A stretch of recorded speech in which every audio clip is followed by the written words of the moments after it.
Okay, so as we look at that concept check from section 2, the difference between an eukaryote and a eukaryote. Eukaryotes have a nucleus and eukaryotes do not have a nucleus, or not a true nucleus.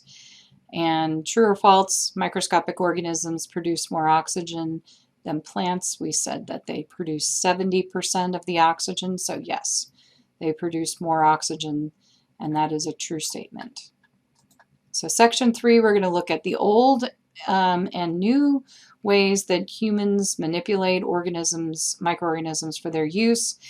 And that term is basically, or this is basically a definition for biotechnology. So one old school way, one new school way. And so we'll say this is old school and this is new school. Old school things, we would talk about making beer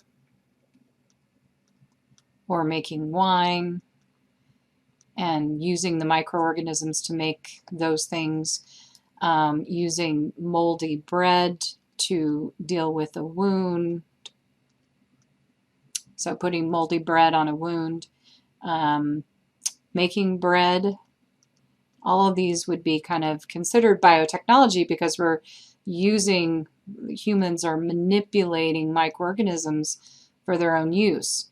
And that is the definition of biotechnology, a very broad term use of it. New school would be more of genetic engineering. So this would be all of the different types that are more genetic engineering. And in genetic engineering, we are basically modifying the genes. So it's a manipulation of the genes. So any of these would be new school ways, would be genetic engineering, where we're actually manipulating genes. And then a third kind of smaller area, which is a type of genetic engineering, would be the recombinant DNA technology.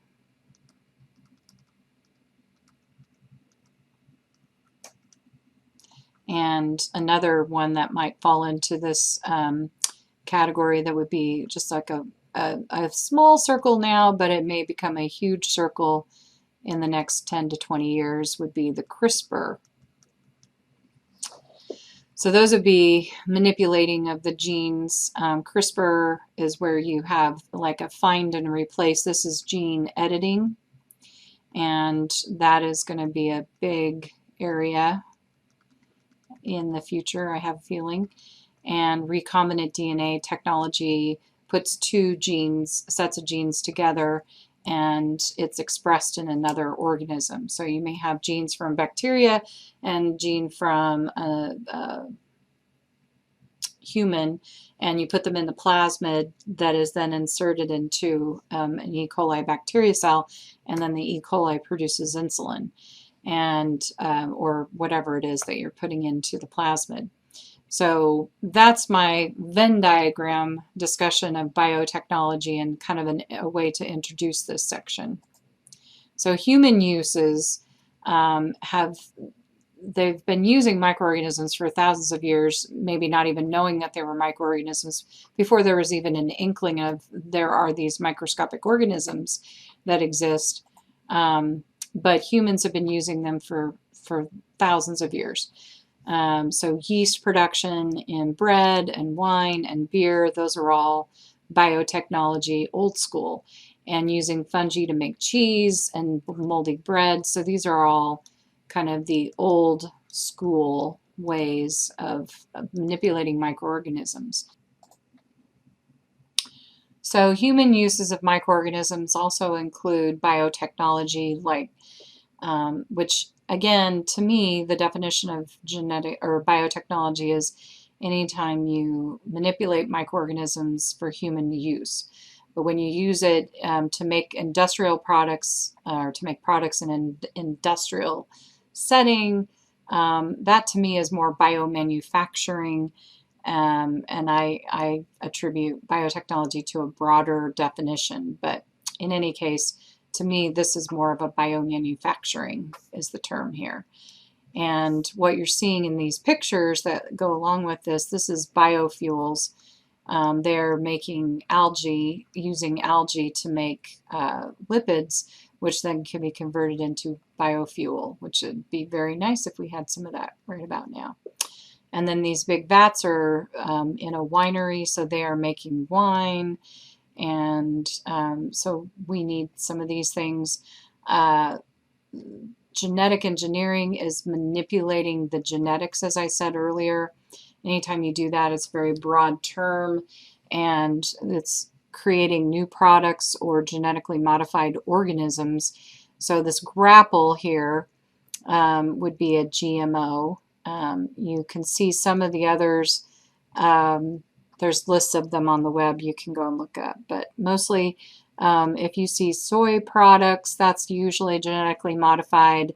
So soy products, corn, canola oil, papaya for some reason, peas, potatoes, and tomatoes. Those are a lot of times genetically modified. So and they don't have stickers on all of these to say that they're GMOs. Usually they just have like GMO free is what, if it doesn't have a sticker that says GMO free, then it's probably genetically modified. So other human uses of microorganisms are these recombinant DNA. That's a subcategory of genetic modifications or genetic engineering, and that's where you have transferred genetic material from one organism to another, and it's expressed in that other organism.